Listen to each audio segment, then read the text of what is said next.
Thanks for tuning in to another installment of Advanced TV Herstory, a podcast that studies, analyzes, and celebrates women in television. Thousands of comedies, variety shows, and dramas and other events have aired, yet the presence of strong women, both in front of and behind the camera, is an experience we need to understand better and embrace.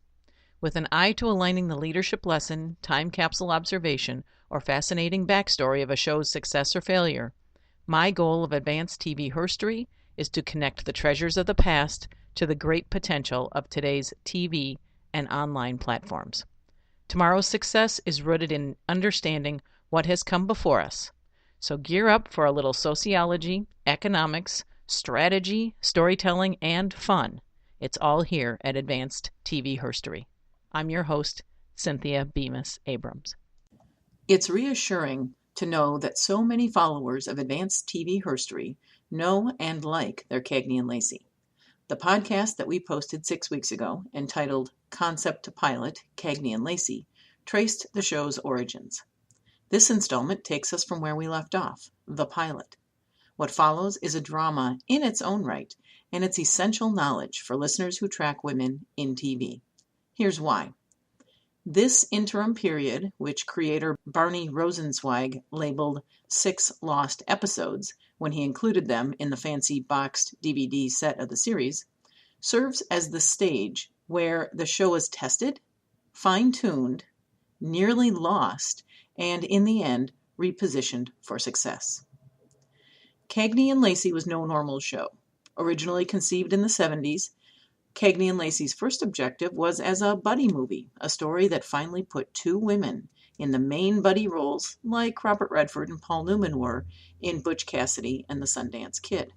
As told in the previous podcast, the concept was shopped to studios and investors. It was presented in all sorts of formats, from silver screen movie to movie of the week and a TV series. The response? Crickets. For all sorts of reasons, there was little enthusiasm for, as the concept emerged, women cops who were cops first and then women. But eventually, tenacity of the core team of creators, that of Barney Rosenzweig, Barbara Corday, and Barbara Avedon, paid off. The script that they had honed over the years was finally given the green light as a movie of the week. It starred Tyne Daly and Loretta Swit. Though actually, Loretta Swit was the more known commodity to TV viewers. She was still under contract for her role as Margaret Houlihan in MASH, but was cast as Christine Cagney for the movie of the week, which was also being talked up within the industry as a pilot for a potential series. Those who produced, directed, and promoted the pilot knew that it was almost impossible for Swit to continue in the role as Christine Cagney. But that would just have to be a bridge they crossed when the time came. This podcast episode explores what happened next, the time leading up to the 6 shows and after them, when it looked for sure that the series was canceled. We'll look at the changes that were made during those shows that further developed what would become the Cagney and Lacey standard. Then we'll explore how and why ratings put the show on death watch and why its time slot mattered so much. Finally, we'll hear from creator Barney Rosenzweig how it was resuscitated and what significant action was necessary to bring it back to life. The entire saga of the making of Cagney and Lacey is told by creator Barney Rosenzweig in his audiobook, which is contained in the deluxe DVD series boxed set, and it's entitled An Inside Hollywood Story, or How I Learned to Stop Worrying and Love the Blonde. The reference to the blonde here is Sharon Gless, who Barney Rosenzweig married in 1991. So in the audiobook, Rosenzweig recounts the vote of confidence that was given to him and his team following the pilot that foremost required him to assemble a cast and crew that would produce 6-hour-long episodes in fairly short order for spring and early summer viewing of 1982. He had to find writers to begin work as soon as possible on scripts. While the entire concept had been written with a lot of detail by Barbara Corday and Barbara Avedon, the pair was not in a position to carry on in those roles. Corday had gone on to a vice president's position at ABC, and Avedon had attempted to take on the role as main writer, but caved under the pressure of the tight timelines, coming at the same time as a family medical emergency. So the movie had been shot on location in Toronto with footage from New York to set the stage, but with 6 episodes to create on a limited budget, it needed to be done in LA. Rosenzweig needed to create a number of sets fast. His location person eventually found an empty warehouse in a gritty part of early 1980s LA, and it was large enough and inexpensive enough to fill all their set needs, and they would continue on for use throughout the rest of the series. And it just happened to be located on Lacey Street. Casting also presented a carryover issue in terms of budget, chemistry, and availability. The character of Mary Beth's husband, Harvey, would be played by John Carlin, thereby replacing the actor who had struggled with the role in the movie. Martin Kove was hired to be Detective Isbecki. There were no casting changes needed for Detectives Petrie and LaGuardia or Lieutenant Samuels. Tyne Daly's contract remained in place, and the search was on for the next Christine Cagney. Swit was simply not available. Cagney and Lacey was Daly's big break into TV, following a successful stage career. The 6 lost episodes hold all sorts of gems for a fan. We'll get to the hiring of Meg Foster to fill the Cagney role in a minute, but first it's important to distinguish the skills and confidence that Daly brought to the role. She changed the format of her acting from the Broadway stage to a sound stage and assumed, during the lost episodes, the role of senior lead actress. She rose to the occasion, carrying the heavier load with this extraordinary performance. So to set this scene from the 3rd episode, Christine and Mary Beth are undercover. Chris is working in a diner and Mary Beth as a Hispanic garment worker. Illegal alien women who are known to have worked in this factory are now targets for murder. So here's Mary Beth fine-tuning her Spanish, then agitating the other workers in order to become the next target for murder. This is the place. I checked. Yeah? I gotta start something. You're not wired. I'm just gonna kick it off. Be careful. Podemos cambiar todo. Se dice cambiar. Cambiar Todo. cambiar.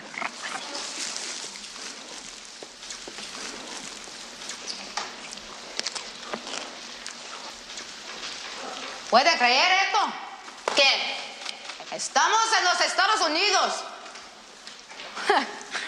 Nos matamos trabajando y no nos pagan nada. ¿Qué vamos a hacer? No podemos hacer que hagan nada. Ah, no. Si trabajamos juntos, si luchamos juntos, podemos cambiar todo. Todo.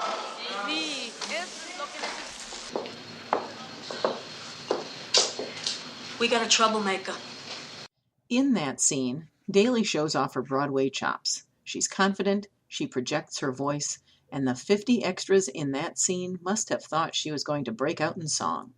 Daly's role in bringing a quality and professional feel to the acting is important down the road as the ratings drop and the network executives decide that the only way the show will see the fall lineup is if the role of Christine Cagney is recast one more time. In the early 1980s, the search for a major actress to play a lead role, a true lead role in a TV series, was unusual. And so picking up from the loss of Loretta Swit to who was going to fill Christine Cagney became Barney Rosenzweig's biggest challenge. Parts hardly existed. Movie stars rarely crossed over to TV. And while long before the pilot had been cast, Barbara Corday had proclaimed Sharon Gless to be the one true Cagney, Gless hadn't been available for the pilot and now was tied up in a show called House Calls, filling in as the lead female role that Lynn Redgrave had just left. Rosenzweig recounts just how slim the pickings were. Numbering in the hundreds were lining up to play Christine Cagney. Actresses would tell us they had been the female lead in such and such a film, and we would screen it to see their work. They were on screen for all of 8 minutes. It wasn't that they were lying. They were the female lead.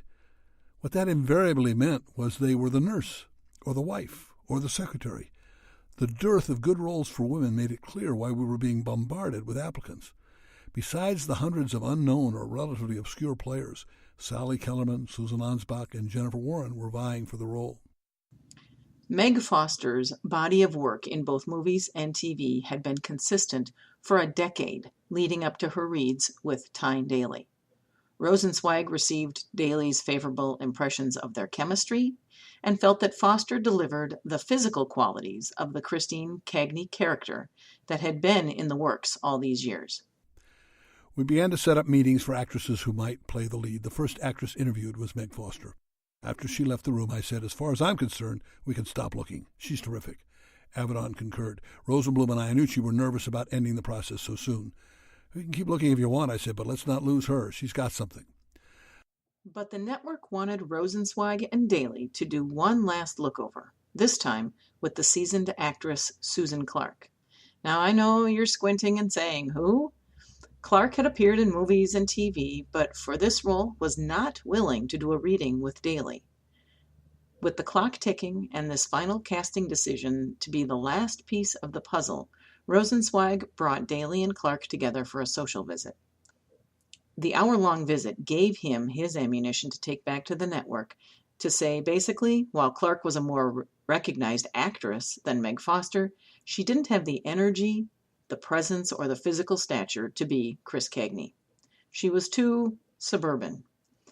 Clark would emerge a year later as the mom in Webster, the show that co-starred Susan Clark and her real-life husband Alex Karras, and a child actor named Emmanuel Lewis. With Meg Foster in the role, production moved along nicely.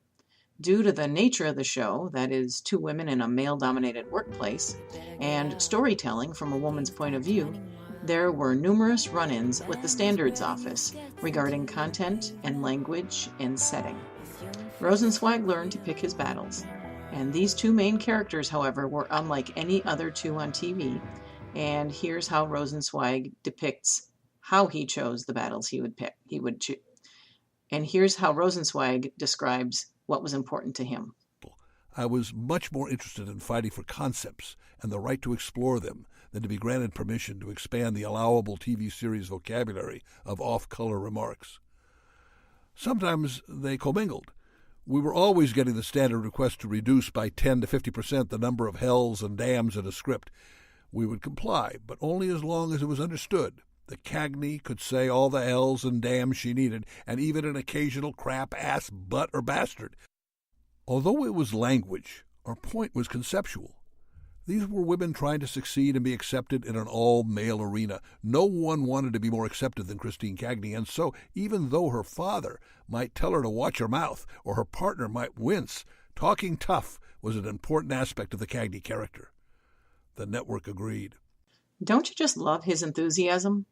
Rosenzweig's continuity through the entire process gives him this incredible sense of ownership and pride that is truly admirable. In fact, it's kind of inspiring and awesome and everything else. His memory of how the vision for the show came about and how they crafted 43 minutes of plot for each episode is astounding.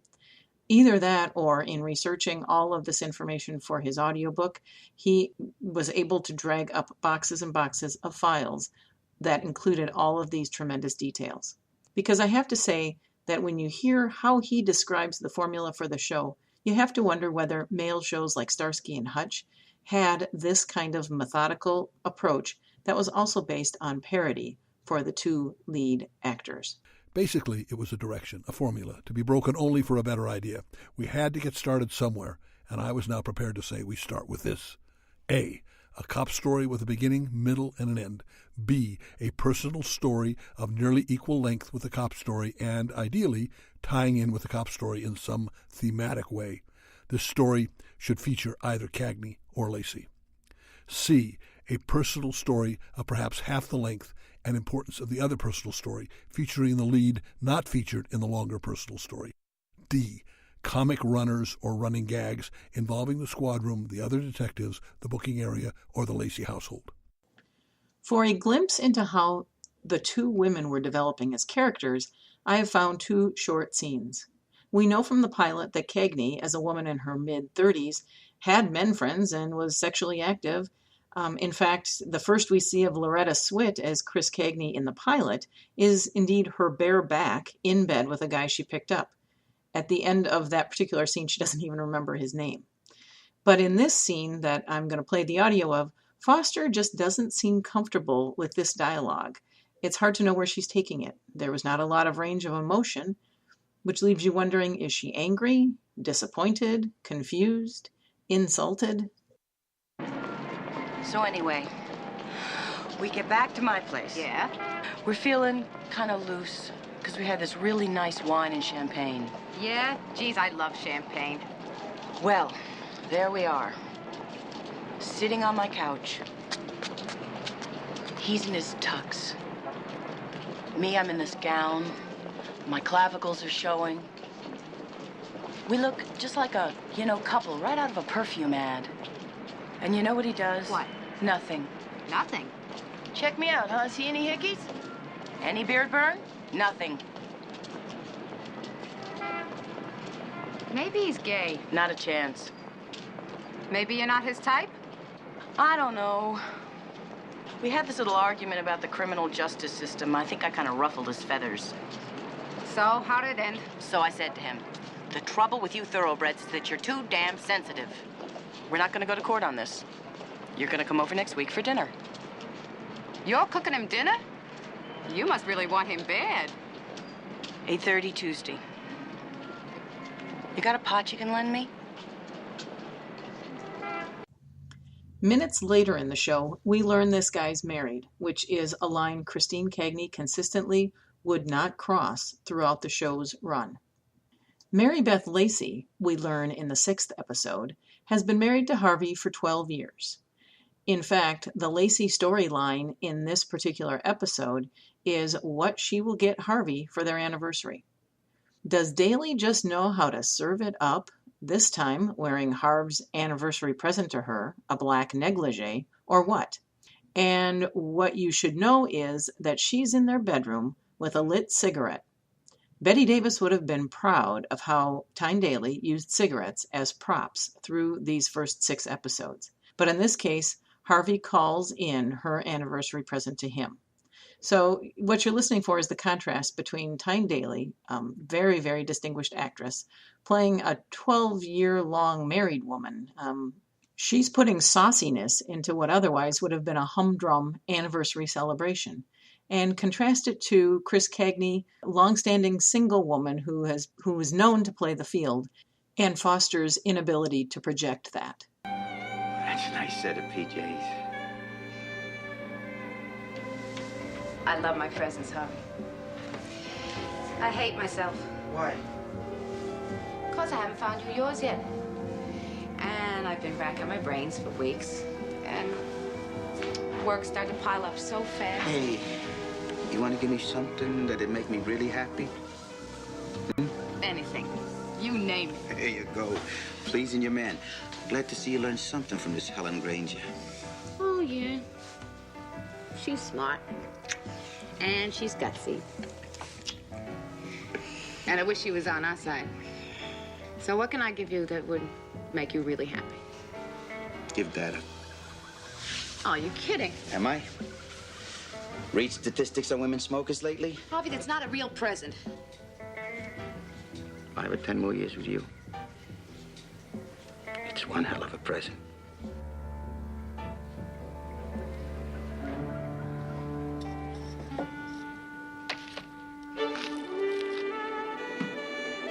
Happy anniversary.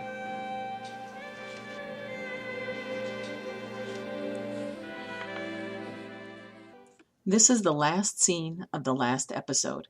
It gives the viewer the sense of hope that we're going to be part of their marriage for years to come.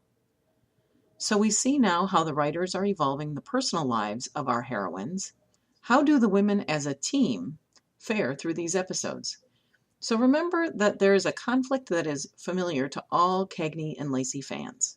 It's in the pilot, and it occurs every once in a while throughout the series. It involves Christine's ambition, contrasted with Mary Beth's work-life balance. This conflict made the show real. It struck a chord with women viewers who wrestled with identifying their own struggles between ambition and finding fulfillment in their work versus the obligations they may have at home. So here's the scene. Pieces of solving the murders are coming together, only following a number of days in plainclothes detail by the entire squad of detectives. Cagney and Lacey, as had been the pattern in these early episodes, were again assigned roles as prostitutes. After a long day, and having just busted a John who it turns out works in the mayor's office, Mary Beth heads home thinking that Chris and detectives Petrie and Isbecki would do so as well. Instead, the three head out for one last stakeout, which results in the collar, but not before Chris nearly has her throat slit. Mary Beth gets a call, jumps out of bed, and marches into the precinct. She's in there. Hiya. You don't know a damn thing about teamwork, do you? Or friendship, do you? Hey, Mary No, Beth, no. You'd have got yourself killed last night. I'd have to live the rest of my life feeling like it was my fault. Like I let you down. Listen, if I wasn't there, another woman would have been killed. Not good enough. Anyway, I was upset about Cleo. I had to find something to do with myself. You never had any trouble finding something to do before. Don't give me that crap, Chris. Somewhere in the back of your head, you wanted to make that collar alone. Now, maybe we're two different kind of cops. I want to do my job. I want to do it well, but to me it's a job, and to you it is some kind of... Themes of risk-taking, reliability, trust, integrity, they are at the heart of the professional and personal mountains these two climb together, as women, as partners, and as police detectives. And the ebb and flow of their relationship over the show's many seasons made it believable and distinguished it from traditional male lead cop shows. I've really been pulling hard on you, haven't I? You want to be a star. Maybe I saw too many films when I was a kid. You're right. Deep down, what I've been pushing for all along is to be a star. Uh-huh.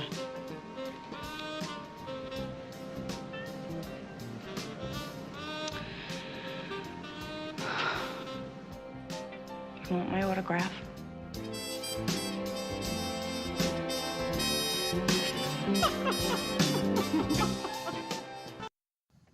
In the 6 lost episodes, we saw Meg Foster's Christine Cagney rattle her saber in otherwise intimidating situations.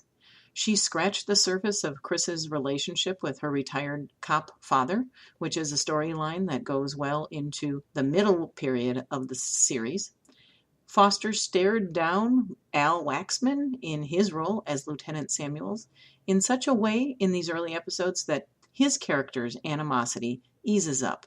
Initially, there was a lot of conflict in the precinct, and people weren't getting along very well. He, Samuels, and all the men in the precinct appear more comfortable with women on the team, even by the 6th episode.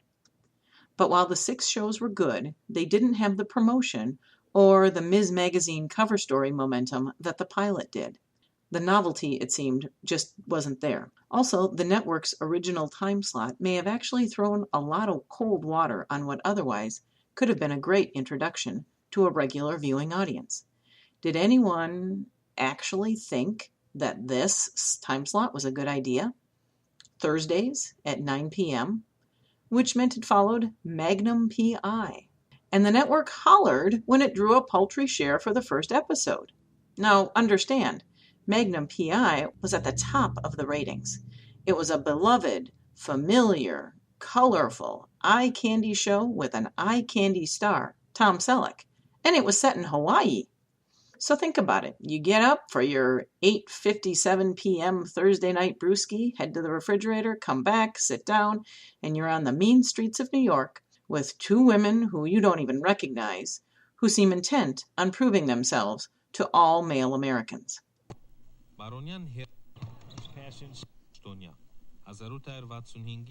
Cagney and Lacey lived and wilted in that crummy time slot for the first 2 episodes.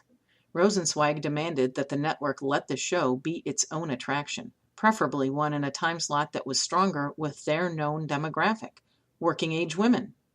By the 3rd and 4th episodes, which were not aired on Thursdays, there was no momentum to work with. Rosenzweig volleyed with the network with ideas to regain the public's eye and interest. He was convinced that the Thursday night poor showings didn't reflect the true value of the show. He offered up his stars to visit affiliates around the country on a promotional tour. Earned media, interviews with local morning talk shows, photo ops with lady cops, whatever it took. Initially, the network said no. Then Rosenzweig said he himself would cover the costs. Daly and Foster agreed to be good sports, and with the 5th and 6th episodes not even aired, they were like shoes waiting to drop. There was nothing more anyone could do, so they went. Along this time, Rosenzweig was sure the show was canceled. He hadn't received anything official, but as the summer was bearing on, his instincts were on spot as he assembled with other producers during the network's fall lineup meetings. Rosenzweig tells his hunch, which he has fine-tuned over the years, based on his read that there was no big love for Cagney and Lacey, but no real dislike for it either. It was more a case of ambivalence. I wasn't there, but here is my version of what might have happened. A board is up on the wall of the CBS executive suite. Like Nardino's prototype, it has movable strips containing the names of CBS shows and those of their opponents. The subject is Monday night. Although only Messrs. Paley, Grant, and Shepard have the final say, the room is filled with perhaps a dozen or so executives representing research, sales, affiliates, corporate development, and so forth. But now a decision must be made. What will replace the now-to-be-canceled Lou Grant? No consensus. Shepard ventures forth an idea. What about Cagney and Lacey? I was impressed with its showing last Sunday evening. Perhaps research and sales nod, acknowledging the possible wisdom here. Too many others disagree. The idea is put aside. Most of the room disregard the last showing as a promotional aberration. Some dislike the series outright. They are left without a replacement for Lou Grant. They leave this impasse and move on to discuss Tuesday night's schedule. So it goes. Covering each night through the week, time passes. Hours become days. They are back to the subject of Monday and the need to replace Lou Grant with something. Again, Harvey Shepard brings up Cagney Lacey. It's old news. It's all but being booed down when Shepard plays his card. They will recast. Ah, the romance of the unknown. Suddenly, this is hot. There are assurances made by Shepard that the new show will have all the virtues of the 34 shared last outing. Add to that the glamour of a new, important piece of casting, and it is all the ammunition it takes for Mr. Shepard to have his way. I wasn't there. I have fantasized the scene so many times it has become real to me, but it is fantasy. Regardless of how the decision was made, it was conveyed to Rosenzweig by phone the following morning, along with the condition that is now part of history that the role of Cagney be recast. Once Rosenzweig knew that they were in, he also had to find out about House Calls, the show that had prevented Sharon Gless from realizing her one true role as Christine Cagney. He learned it was not renewed for that fall season. Within days of my return to Los Angeles from those New York meetings, Meg Foster came to my office at Paramount. She wanted to fight for her job. I listened sympathetically but told her there was nothing I could do to help. Clearly, I could not stop her from doing whatever she felt was in her best interest, but my counsel was that this was a juggernaut that was now in motion and that she would be alone in trying to stop it. Even her friend Tyne Daly, who was outraged and eager to defend her fellow thespian, was powerless. Miss Daly had stormed into my office and announced her resignation, which I did not accept. She ranted and raved. It was to no avail. Tyne, as Harvey Shepard would tell her, had a simple choice. She could either spend the remainder of the year making Cagney and Lacey or spend the time in court. Meg was calmer. She wanted to fight, but she needed allies. There were no effective ones to be had. For me to join arms with this one-time comrade would quite conceivably end the series. I believed that what we had accomplished and what potentially we might achieve far outweighed this issue. I stated that simply, and I believe Meg understood, although there is no question that she must have suffered a lot of pain from this so public rejection. It was a tough break for Foster, but a lifesaver for the show. But since that decision in 1982, Meg Foster has gone on to appear in roles in 35 different movies and a whole host of TV series. She's found a niche, she's found a look, she is respected and beloved in the fantasy sci-fi genre and the followers there. So, with Foster out, network executives met with Rosenzweig to determine whether this was going to turn into yet another search for their Scarlett O'Hara. group, facing Shepard. He, as usual, remained seated behind his desk. Finally, Guest completed her tally. Shepard turned to me. "What do you think, Barney?" "I have only one candidate to play the role," I said, taking a dramatic pause. "Sharon Gless." "You can't get her," said Guest, complimenting her ominous prediction with an authoritarian tone. "I'll get her," I said.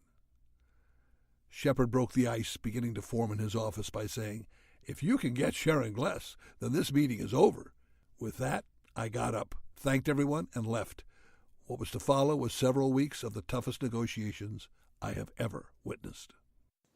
Gless didn't sign on readily, and Daly was prickly for some time about the Foster departure. As Gless's team negotiated her contract, she would make the higher scale she had been making in her 15 episodes of House Calls, and it also represented the tremendous body of work that she had on her resume. Her earlier TV work had included 7 episodes in a one-season show called Turnabout, 5 episodes in the miniseries Centennial, and she appeared in 71 episodes of the show Switch, which aired from 1975 to 1978. Sharon Gless was a bigger name in TV than newcomer Tyne Daly. However, Daly had done everything Rosenzweig had asked of her, so Rosenzweig was able to increase her salary to match Gless's. It seemed like there was parity. Ultimately, the two continued to collide and present issues back to Rosenzweig in terms of who received top billing for the show, both in the show's credits as well as in promotional items. And Rosenzweig goes on to recount that drama with tremendous drama. Rosenzweig delivered the 13 episodes to CBS to kick off the 1982 season, and as he tells the story, he never looked back. So the total show's run was 126 episodes in all, if you include the pilot and the 6 lost episodes. Gless and Daly would go on to take the Emmy for leading actress in a drama series in each year of their pairings, which is 119 episodes. John Carlin won the Emmy for supporting actor in a drama series in 1986, and behind the scenes, Rosenzweig and Steve Brown won Emmys for production. And as it launched into its first legitimate season, Cagney Lacey became home to a number of women who, behind the scenes, would achieve acclaim as well. I should say, achieved acclaim for work that they did behind the scenes. Georgia Jeffries was nominated for Writing Emmys in 1987, one for the show overall and one for a specific episode from that season. Supervising producer Liz Coe earned an Emmy in 1986. Director Sharon Miller earned an Emmy nomination in 1987 for a single episode and won 2 Lillian Gish Awards for directing at the Los Angeles Women in Film Festival in 1988. Writer Shelley List earned an Emmy nomination in 1987, won the Best Writing in a Quality Drama Series at the Viewers for Quality Television Awards in 1987, and was nominated for the Humanitas Prize in 1987 as well.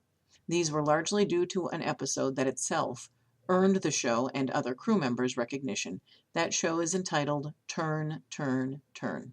It's important that this honor roll be stated somewhere because in the mid-1980s, this was a place to be. This was a place to have your career grow and be nurtured by some of the most talented people in the industry. And perhaps we'll do an episode at some point that tracks the future careers of where some of these very talented women landed. So Cagney Lacey does indeed fill a lengthy chapter in TV Herstory's textbook. Rosenzweig tells of how his own experience on Charlie's Angels prepared him to lead a respectable show that featured women leads. Passages can be found in Advanced TV Herstory's earlier podcast, Concept to Pilot, or in Rosenzweig's audiobook. But when you think about it, what shows from the 90s, 2000s, or today can claim lineage to Rosenzweig's formula? That of the parody storylines across the 2 women that then switched back and forth over each episode, or the high-quality writing and acting that features woman or women, particularly along plot lines that were pretty controversial at the time. Law and Order, SVU for sure, is one of those byproducts, as is the closer. What about any shows with a pair of women? Are there more? What am I missing? I welcome your feedback on this one particular matter because we all know that there have been some really great shows featuring women. They were shows that were well written, brilliantly acted, and they were given a crappy time slot, and they didn't have a Barney Rosenzweig storming into an office to demand a better one. And unfortunately, that just goes to underscore the frustration that we need to accept and overcome, and that is that those who control the schedule wield great power. Are the posts held by men or women? There are 119 episodes that feature Gless and Daly. In future podcasts, we'll explore the story arcs from those and the groundbreaking social issues that were so brilliantly written by those very talented women writers and many men writers, and that they all held within Rosenzweig's formula. Now, if your cable package includes the channel Heroes and Icons, we have a chance to bring Cagney Lacey to a whole new generation of viewers. It's a channel dedicated to heroes and icons, and I think our heroines qualify as both.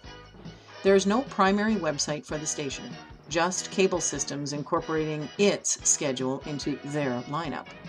Heroes and Icons is a division of Weigel Broadcasting, which, according to its Wikipedia page, has a direct relationship with CBS and its archives. See where I'm going here?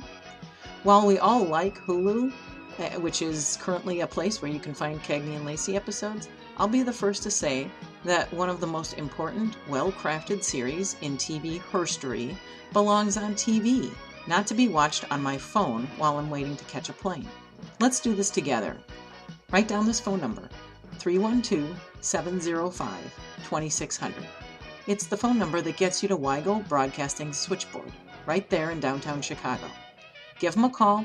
Tell them, hey, you know what? It would be pretty great if you guys would put Cagney and Lacey on Heroes and Icons. Or you could just go all old school and send them a postcard. Weigel Broadcasting, Weigel Broadcasting, 26 North Halsted Street. That's Halsted Street, Chicago, Illinois, 60661. Or start something on Twitter. Thanks for listening to this installment of Advanced TV Herstory. Audio clips came from the 6 lost episodes that are found in the deluxe DVD boxed set of the series. That set also contains the audiobook written and narrated by Cagney and Lacey creator and producer Barney Rosenzweig. Find scripts of this and past podcasts at CynthiaBemisAbrams.com. As of today, you'll be able to download future podcasts there as well.